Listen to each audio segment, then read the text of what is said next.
লোহিত হুছেইনৰ হত্যাকাৰীৰ ফাঁচীৰ দাবীত গোহাইগাঁৱত আমচুৰ মানৱ শৃংখল কাৰ্যসূচী।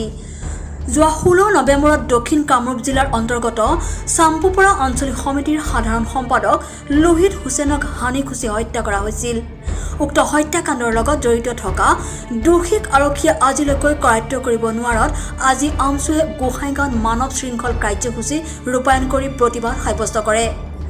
আপোনালোকে সকলোৱে জ্ঞাত যোৱা 16 তাৰিখত কামৰূপ জিলাৰ চাম্পাপাৰা আঞ্চলিক সমিতিৰ সাধাৰণ সম্পাদক আমচুৰ লোহিত হুছেইনক ৰাজহুৱা স্থানত এটা সাংস্কৃতিক অনুষ্ঠানত ডেগাৰেৰে হানিখুচি হত্যা কৰা হ'ল। ইয়াৰ প্ৰতিবাদত আমি গোটেই অসমত মানৱ শৃংখল কাৰ্যসূচী লৈছোঁ।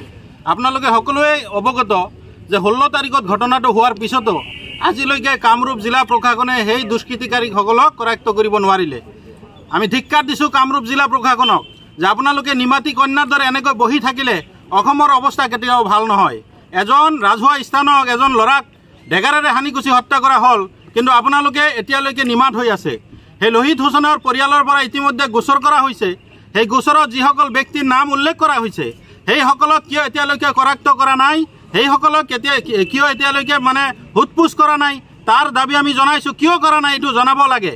আজি গৃহ বিভাগ ইমান শক্তিশালী থকাৰ পিছতো বিজেপি চৰকাৰৰ অন্তৰ্গত এই কামৰূপ জিলাত আমাৰ এজন ল'ৰাক ডেগাৰেৰে হানিখুচি হত্যা কৰা হ'ল, কিন্তু ইয়াৰ কোনো প্ৰতিবাদ নাই, ইয়াৰ কোনো একশ্যন নাই। ইয়াক আমি ৰাজনৈতিক ষড়যন্ত্ৰৰ গন্ধ পাইছোঁ। গতিকে আমি আজি এই প্ৰতিবাদী কাৰ্যসূচীৰ পৰা জনাব বিচাৰিছোঁ যে অহা দিনত 24 ঘণ্টাৰ ভিতৰত যদি এই দুষ্কৃতিকাৰীসকলক ধৰি আনি ৰাজপথত আনি ৰাজহুৱা স্থানত যদি ফাঁচি দিয়া নহয়, তাৰ প্ৰতিবাদত আমি গোটেই অসমত ভয়াৱহ আন্দোলন গঢ়ি তুলিবলৈ বাধ্য হ'ম। তাত যদি কোনো ধৰণৰ অপ্ৰীতিকৰ ঘটনা হয় তাৰ কাৰণে সম্পূৰ্ণৰূপে জিলা প্ৰশাসন, অসম প্ৰশাসন দ্বাৰা অসম চৰকাৰ দায়ী হৈ থাকিব। ন্যায়ৰ হকে মাত মাতি গঠিত কৰা দেখা যায়। যেনিবা প্ৰয়াত লাফিকুল ইছলাম সভাপতি আছিল, এভিএমচিৰ ক্ষেত্ৰত এনেকুৱা ঘটনা হৈছিলে। এই ক্ষেত্ৰত কি ক'ব? এই ক্ষেত্ৰত আমি কি ক'ম?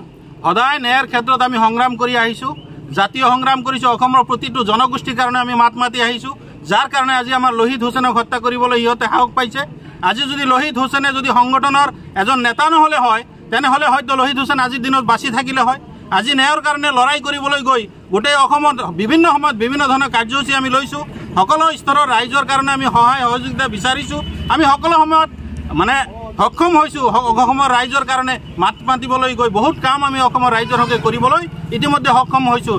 যাৰ কাৰণে চৰকাৰে ভয় পাইছে, যাৰ কাৰণে প্ৰশাসনে নিমাত হৈ আছে, যাৰ কাৰণে কিছুমান দুষ্কৃতিকাৰীয়ে সাহস পাইছে আমাৰ এনেকুৱা এজন ল'ৰাক হত্যা কৰিবলৈ সাহস পাই আজিও অপেন ছত্ৰছায়াৰ তলত, চৰকাৰৰ ছত্ৰছায়াৰ তলত ঘূৰি আছে। এইখিনি আমাৰ সন্দেহ হৈ আছে। 16 তাৰিখে ৰাতি ব্যক্তিগত খণ্ডৰ এটা বিদ্যালয়ত কিবা সাংস্কৃতিক অনুষ্ঠান চলি আছিল। তাত আমাৰ স্থানীয় যিজন আমচু নেতা তাক হানিখুচি ডেগাৰেৰে হত্যা কৰা হৈছে। তাৰ প্ৰতিবাদত আজি আমি ইয়াত মানৱ শৃংখল যিটো কাৰ্যসূচীটো হাতত লৈছোঁ। তো আমি এই কাৰ্যসূচীৰ জৰিয়তে আমাৰ মহকুমা ডিপুটিৰ জৰিয়তে মুখ্যমন্ত্ৰীলৈ এখন স্মাৰকপত্ৰ পঠিয়াম। তাৰ কিছুমান আমাৰ দাবী আছে। যিহেতুকে 16 তাৰিখে আমাৰ কামৰূপ গৰৈমাৰী থানাত কেছটো দিয়া হৈছিল, তাত কিছুমান মানুহৰ নাম উল্লেখ কৰি দিয়া আছে সন্দেহজনকভাৱে। তেওঁলোকক কোনো ধৰণৰ আজিলৈকে সোধপোছ কৰায়ত্ব কৰিব পৰা নাই পুলিচ প্ৰশাসনে। তাৰ কাৰণে আমি দাবী জনাইছোঁ যি লেহেমীয়া গতিত কামখিনি কৰি আছে তেওঁলোকক ওপৰত বিহিত ব্যৱস্থা ল'ব লাগে। আৰু দ্বিতীয়তে আমি এইটো ক'ব খুজিছোঁ যে গুৱাহাটী উচ্চ ন্যায়ালয়ৰ ৰিটায়াৰ্ড অৱসৰপ্ৰাপ্ত জাজ এজন দি ইয়াৰ একটা ন্যায়িক তদন্ত কৰিব লাগে। আৰু যিখন স্কুলত এই ঘটনাটো, স্কুল বা বিদ্যালয়ত যিখিনি ঘটনা ঘটিলে, সেইখন বিদ্যালয়ত বা মহাবিদ্যালয়ৰ যিখিনি পৰিচালনা সমিতিৰ সভাপতি আছে তেওঁলোকক অপসাৰণ কৰিব লাগে, সেই পদৰ পৰা আঁতৰাই দিব লাগে। আৰু আমাৰ লোহিত হুছেইনৰ যি ফেমিলি আছে তেওঁলোকেও নিৰাপত্তাহীনতাত ভুগি আছে, আশংকাত তেওঁলোকে ভুগি আছে। তেওঁলোকৰ নিৰাপত্তা সুনিশ্চিত কৰিবৰ কাৰণেও আমি দাবী জনাইছোঁ। তাৰপিছত যদি আমাৰ সোনকালে পূৰণ নহয় তেনেহ'লে আমি আমাৰ গণতান্ত্ৰিকভাৱে যিখন আজি আমি মানৱ শৃংখল কাৰ্যসূচী লৈছোঁ, ইয়াৰ পিছতো যদি চৰকাৰে কোনো ধৰণৰ বিহিত ব্যৱস্থা নলয় তেনেহ'লে আমি গণতান্ত্ৰিকভাৱে ইয়াতকৈ আৰু ডাঙৰ প্ৰতিবাদ কৰিবলৈ বাধ্য থাকিম। আমচুৰ পশ্চিম কোকৰাঝাৰ জিলা সমিতিৰ উদ্যোগত গোহাইগাঁও মহকুমাধিপতি কাৰ্যালয়ৰ সন্মুখত শতাধিক আমচু কৰ্মীয়ে হাতত বেনাৰ প্লে কাৰ্ড লৈ লোহিত হুছেইনৰ হত্যাকাৰীৰ ফাঁচি দিয়ক, লোহিত হুছেইনৰ পৰিয়ালক উপযুক্ত ক্ষতিপূৰণ দিয়ক, কামৰূপ জিলা প্ৰশাসন হাই হাই আদি শ্লোগানেৰে উত্তাল কৰি তোলে। উক্ত কাৰ্যসূচীৰ অন্তত দোষী কৰায়ত্বৰ দাবীত গোহাইগাঁও মহকুমাধিপতিৰ জৰিয়তে মুখ্যমন্ত্ৰীলৈ এখন স্মাৰকপত্ৰ প্ৰেৰণ কৰে। ব্যুৰ ৰিপৰ্ট অপৰূপা টিভি।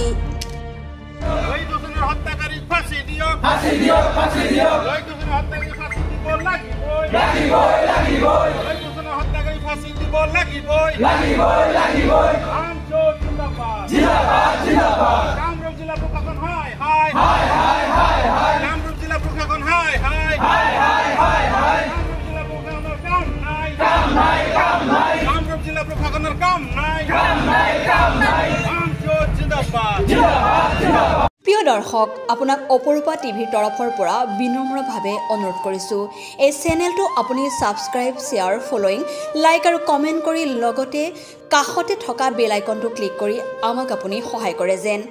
আপোনাৰ এই সহায় সহযোগিতাই অপৰূপা টিভি চেনেলটোক জীয়াই ৰখাত বিশেষভাৱে সহায় কৰিব। যদি আপুনি অপৰূপা টিভি চেনেলটোক ফেচবুক, ইউটিউব বা ইনষ্টাগ্ৰামত সদায় চাব বিচাৰে তেন্তে আপুনি এতিয়াই চেনেলটো ফলোইং, ছাবস্ক্ৰাইব আৰু লাইক কৰি ওচৰতে থকা বেল আইকনটো বজাই দিয়ক আৰু অপৰূপা টিভিক সদায় উপভোগ কৰক। আপোনালোকৰ মৰম আৰু আশীৰ্বাদে অপৰূপা টিভিক আগুৱাই যোৱাত যথেষ্ট সহায় কৰিব। আমি সদায় প্ৰতিশ্ৰুতিবদ্ধ, ৰাইজৰ পক্ষত থাকি ৰাইজৰ হকে আৰু সমাজৰ উন্নতিৰ হকে কাম কৰি যাম। বিশেষ জানিব লগা থাকিলে প্ৰিন্স কাশ্যপ, পৰিচালন সঞ্চালক তথা মুখ্য সম্পাদক অপৰূপা টিভি, মোবাইল নাম্বাৰ 8135819868 নম্বৰত যোগাযোগ কৰিব পাৰিব। ধন্যবাদ।